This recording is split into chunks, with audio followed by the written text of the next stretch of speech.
Assalamualaikum warahmatullahi wabarakatuh, sobat semuanya. Apa kabarnya hari ini? Mudah-mudahan orderannya makin banyak. Ya, beberapa waktu yang lalu saya nyablon untuk orderan Agustusan, dan saya kebetulan ngeprint filmnya itu di luar, di digital printing, memakai laser jet, tapi hasilnya ternyata tidak sesuai harapan. Jadi si hasil filmnya itu pertama tidak rata si solidnya gitu ya, jadi ada yang nggak hitam pekat itu. Kalau yang bagian hitamnya sih pekat, tapi bagian tengahnya itu dia putih gitu, artian tidak rata gitu. Padahal ini memakai laser jet.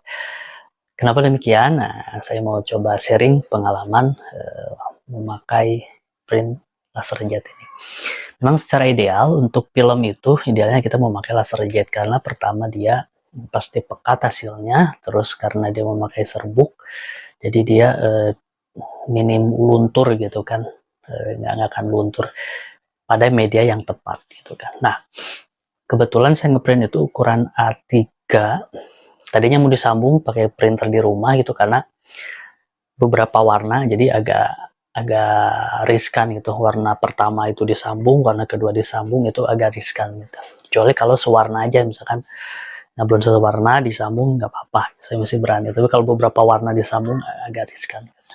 Nah, jadi mau nggak mau harus ngeprint di ukuran A3 langsung. Nah, ini harus ke digital printing karena saya nggak punya printer A3-nya gitu. Nah, saya request pakai HVS, lalu pakai laser jet pastinya gitu kan. Nah, kenapa pakai HVS tidak pakai Kalkir itu? Karena kemarin waktu kita setting, teman-teman masih ingat setting untuk Agustusan itu, linknya ada di sini nih. Nah, itu saya tidak pakai Kalkir gitu, tidak pakai outline si settingannya itu. Jadi mau nggak mau si desainnya itu pasti dampingan gini, nggak numpuk gitu ya. Nah, makanya ini harus diminimalisir supaya si filmnya itu stabil.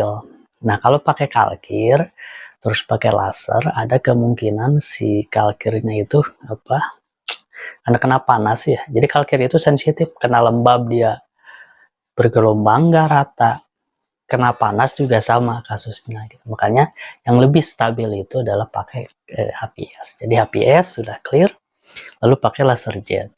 Nah, permasalahannya ternyata hasilnya mengecewakan gitu. Nah, dan ketika di upgrade juga begitu, yang bagian hitamnya itu bagus, tapi bagian tengahnya, yang bagian putihnya itu ya agak susah. Tapi alhamdulillah saya pakai semprotan itu ya, semprotan alat bantu upgrade, dan itu masih bisa disemprot, deketin aja gitu. Alat semprotnya, nah teman bisa lihat link di atas.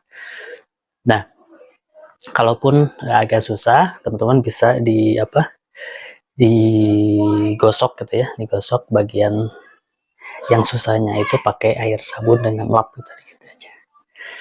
Nah, penyebabnya seperti apa? Ternyata tidak semua printer laser itu bagus untuk sablon gitu. Nah, karena printer laser yang ukuran gede itu yang paling ekonomis kemungkinan cuman berbentuk fotokopian gitu kan. Jadi fotokopi lah, mesin fotokopi. Nah, mesin fotokopi juga kemungkinan ada beberapa jenis, ada yang memang untuk kantoran itu kemungkinan lebih bagus hasilnya. Ada juga yang memang untuk usaha gitu, usaha fotokopian. Nah, itu yang kemungkinan hasilnya tidak begitu bagus itu. Mungkin ada timbul banyak bercak-bercak atau enggak, ya kemungkinannya seperti ini. Si hasilnya nggak rata gitu. Makanya teman-teman kalau mau cari tempat print film yang bagus itu, pertama tadi karena tidak semua digital printing yang mempunyai mesin laser itu tidak recommended untuk print film sablon gitu. Makanya yang paling bagus adalah teman-teman tanya ke teman-teman tukang sablon di sekitar gitu. Mau ngeprint filmnya di mana gitu. Biasanya tukang sablon itu banyak rekomendasi tempat gitu. Kayak saya juga di Bandung itu banyak digital printing ya, yang punya printer laser juga pasti banyak, tapi tidak semua atau hanya beberapa yang direkomendasikan oleh teman-teman tukang sablon di sini. Itu khusus di Bandung gitu kan. Nah, makanya penting sekali teman-teman silaturahmi dengan beberapa tukang sablon gitu kan, nanyain ya, minta rekomendasi gitu, ngeprint sablon yang bagus di mana, film sablon gitu kan, seperti itu. Bisa juga di beberapa tempat yang recommended gitu. Kebetulan yang kemarin itu nggak recommended karena sering aja gitu kan, atau mungkin kebetulan kemarin lagi apesnya aja, ini hasilnya beda. Nah itu terus yang selanjutnya adalah karena tidak semua punya printer yang recommended untuk sablon, teman-teman bisa juga